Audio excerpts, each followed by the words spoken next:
Welcome to the Transitions Daily podcast. Transitions Daily is an online recovery group that offers a daily distribution of popular recovery resources accompanied by a secret Facebook group for discussion.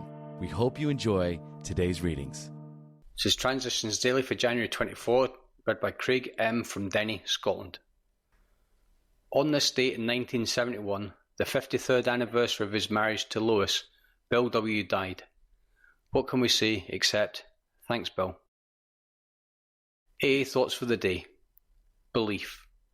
Here are thousands of men and women, worldly indeed. They flatly declare that since they have come to believe in a power greater than themselves, to take a certain attitude towards that power, and to do certain simple things, there has been a revolutionary change in their way of living and thinking.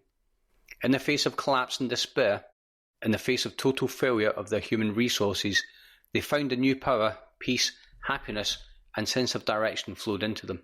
Alcoholics Anonymous, page 50. Thought to consider.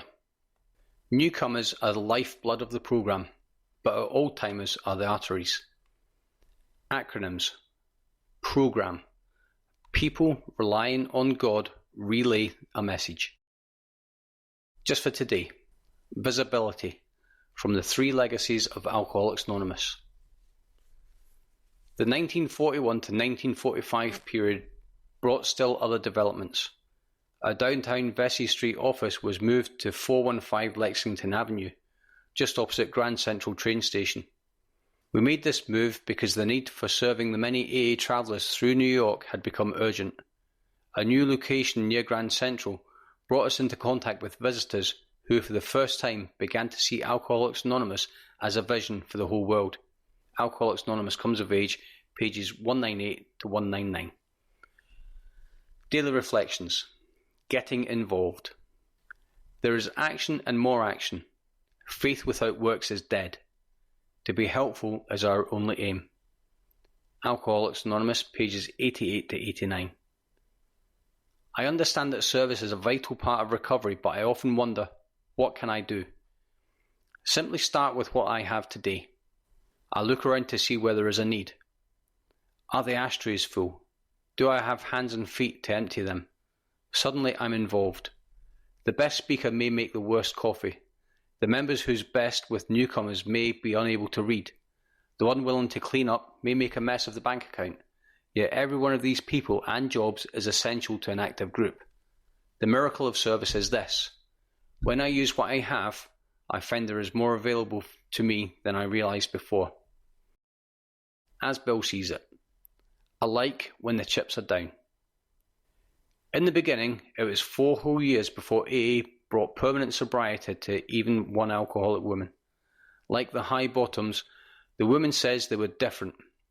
AA couldn't be for them. But as the communication was perfected, mostly by the women themselves, the picture changed. This process of identification and transmission has gone on and on. The skid rower says he was different. Even more loudly, the socialite or Park Avenue stumblebum said the same. So did the artists and the professional people, the rich, the poor, the religious, the agnostic, the Indians and the Eskimos, the veterans and the prisoners.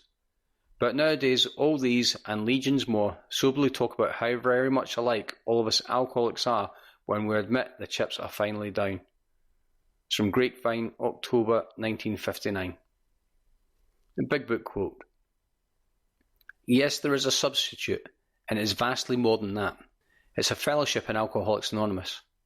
There you will find release from care, boredom, and worry. Your imagination will be fired. Life will mean something at last. The most satisfactory years of your existence lie ahead. Thus we find the fellowship, and so will you. So Alcoholics Anonymous, A Vision from You, page 152. 24 hours a day. AA thought for the day.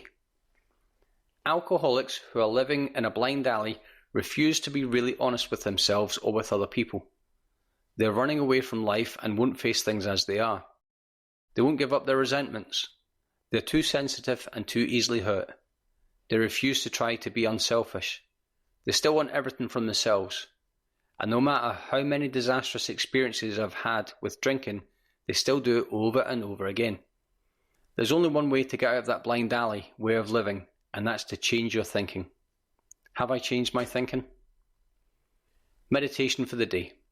I know that the vision and power that I receive from God are limitless, as far as spiritual things are concerned, but in temporal and material things I must submit to limitations. I know that I cannot see the road ahead. I must just go one step at a time, because God does not grant me a longer view. I am in uncharted waters, limited by my temporal and spatial life, but unlimited in my spiritual life. Prayer for the day. I pray that, in spite of my material limitations, I may follow God's way. I pray that I may learn that trying to do His will is perfect freedom. It's from Hazeldean Foundation, PO Box 176, Centre City, MN 55012. This is Transitions Daily. My name's Craig and I'm an alcoholic. We hope you enjoyed today's readings. You can also receive Transitions Daily via email and discuss today's readings in our secret Facebook group. So for more information, go to dailyaaemails.com today. Other than the 24 hours a day reading, unless otherwise specified, all quotes copyright Alcoholics Anonymous World Services, Inc., 1952 through 2001.